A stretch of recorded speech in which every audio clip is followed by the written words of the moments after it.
Hi friends, welcome to Rice and Spices channel. இந்த வீடியோல soya keema எப்படி செய்யறதுன்னு பார்க்க போறோம். அதுக்கு முன்னாடி நம்ம சேனல் நீங்க சப்ஸ்கிரைப் பண்ணலனா சப்ஸ்கிரைப் பண்ணுங்க. கூடவே அந்த பெல் பட்டனையும் பிரஸ் பண்ணுங்க. அப்பதான் நாங்க போடுற வீடியோஸ் உங்களுக்கு உடனுக்குடன் நோட்டிஃபிகேஷன்ல வரும். வாங்க இப்போ நம்ம வீடியோக்குள்ள போலாம். இந்த சோயா கீமா செய்யறதுக்கு நான் ஒரு 200 கிராம் அளவுக்கு சோயாவை எடுத்து ஒரு 5 நிமிஷம் சுடு தண்ணியில வச்சு நல்லா கொதிக்க வச்சுட்டு எடுத்து பிழிஞ்சு இப்போ மிக்ஸி ஜாரில் சேர்த்துருக்கேன். மிக்ஸி ஜாரில் சேர்த்துட்டு நம்ம இந்த மாதிரி நல்லா கொரன்னு அரைச்சிக்கணும். இதை ரொம்ப நைஸாக பேஸ்ட் மாதிரி அரைச்சிடாதீங்க, அப்புறம் உங்களுக்கு டேஸ்ட் நல்லா இருக்காது. பாருங்கள், இந்த மாதிரி அளவுக்கு கொரன்னு அரைச்சிக்கோங்க. இதை நான் அரைக்கிறதுக்கு முன்னாடி சுடு தண்ணியில் நல்லா வேக வச்சு எடுத்திருக்கேன். ஒரு 5 நிமிஷத்துக்கு வேக வச்சு எடுத்துக்கோங்க.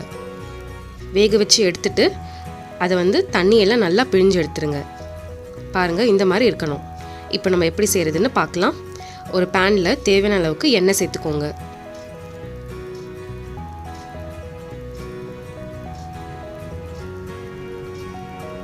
எண்ணெய் சேர்த்ததும் ஒரு 1/2 ஸ்பூன் அளவுக்கு சோம்பு சேர்த்துக்கோங்க.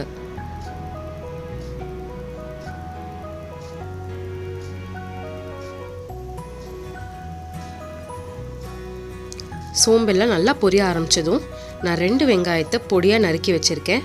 அதையும் நம்ம இப்போது உள்ளே சேர்த்துடலாம். வெங்காயத்தை நல்லா பொடியாக நறுக்கிக்கோங்க. அப்போ தான் உங்களுக்கு கிரேவி டேஸ்ட்டாக இருக்கும்.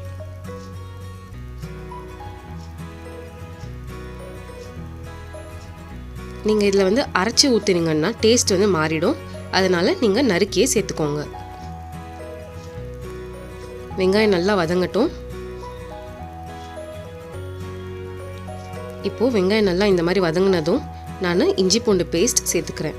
ஒரு 2 ஸ்பூன் அளவுக்கு இஞ்சி பூண்டு பேஸ்ட் சேர்த்துக்கோங்க. சேர்த்துட்டு எல்லாத்தையும் நல்லா வதக்கிக்கோங்க.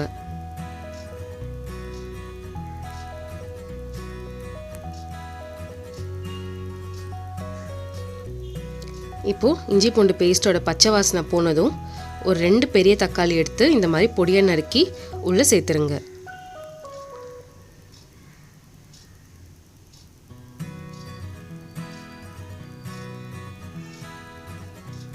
இப்போ தேவையான அளவுக்கு உப்பு சேர்த்துக்கோங்க. இதெல்லாம் சேர்த்துட்டு இதை நல்லா மறுபடியும் மிக்ஸ் பண்ணிக்கோங்க. இது கொஞ்ச நேரம் நல்லா வதங்கட்டும். தக்காளி எல்லாம் நல்லா வதங்கி வந்ததுக்கப்புறமா நம்ம மசாலா எல்லாம் ஆட் பண்ண ஆரம்பிச்சிடலாம்.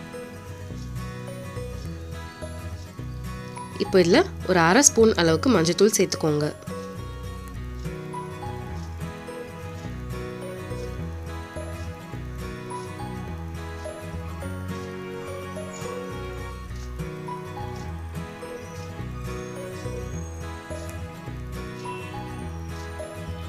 இதில் நான் இப்போ 1 ஸ்பூன் அளவுக்கு கரம் மசாலா சேர்த்துக்கிறேன். இப்போ பார்த்தீங்கன்னா வெங்காயம் தக்காளி நல்லா வதங்கிருச்சு. இந்த ஸ்டேஜில் தான் நான் மசாலாலாம் சேர்த்துக்கிறேன். கூடவே 1/2 ஸ்பூன் அளவுக்கு சில்லி பவுடர் சேர்த்துக்கோங்க.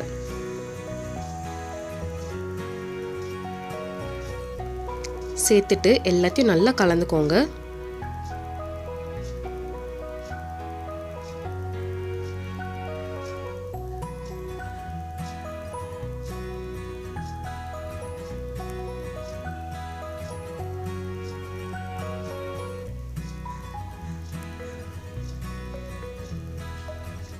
இப்போ எண்ணெய் பிரிஞ்சு வர நேரத்தில் நம்ம அரைச்சி வச்சிருக்க சோயாவையும் உள்ளே சேர்த்துடலாம். சேர்த்து இந்த மசாலாவோட நல்லா கலந்துக்கோங்க. இந்த கிரேவி அப்படியே மட்டன் கைமா டேஸ்ட்டில் இருக்கும். இது நீங்கள் இட்லி, தோசை, சப்பாத்தி இந்த மாதிரி எல்லா டிஃபன் ஐட்டம்ஸ்க்குமே சூப்பரான சைட் டிஷ்ஷாக இருக்கும்.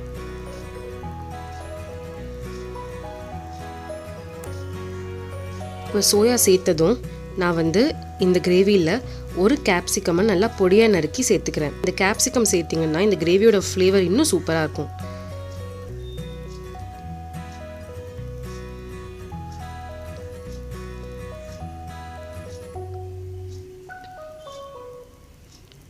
சேர்த்துட்டு நல்லா மிக்ஸ் பண்ணிக்கோங்க. இதில் நான் 1 கப் அளவுக்கு தண்ணி சேர்த்துக்கிறேன். உங்களுக்கு கிரேவி கொஞ்சம் தண்ணியாக வேணும்னா கூட நீங்கள் தண்ணி சேர்த்துக்கலாம்.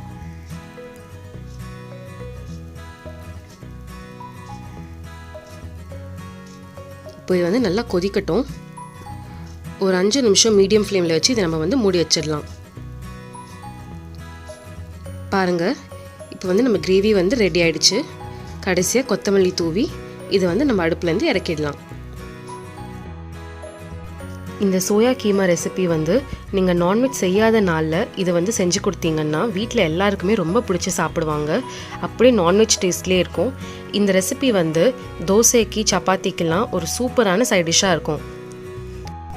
இந்த ரெசிபியை நீங்களும் வீட்டில் ட்ரை பண்ணிவிட்டு எப்படி வந்துச்சு எனக்கு கமெண்ட் செக்ஷனில் கண்டிப்பாக சொல்லுங்கள். வீடியோ பிடிச்சிருந்ததுன்னா லைக் பண்ணுங்கள், ஷேர் பண்ணுங்கள், சப்ஸ்கிரைப் பண்ணுங்கள். தேங்க்ஸ் ஃபார் வாட்சிங்.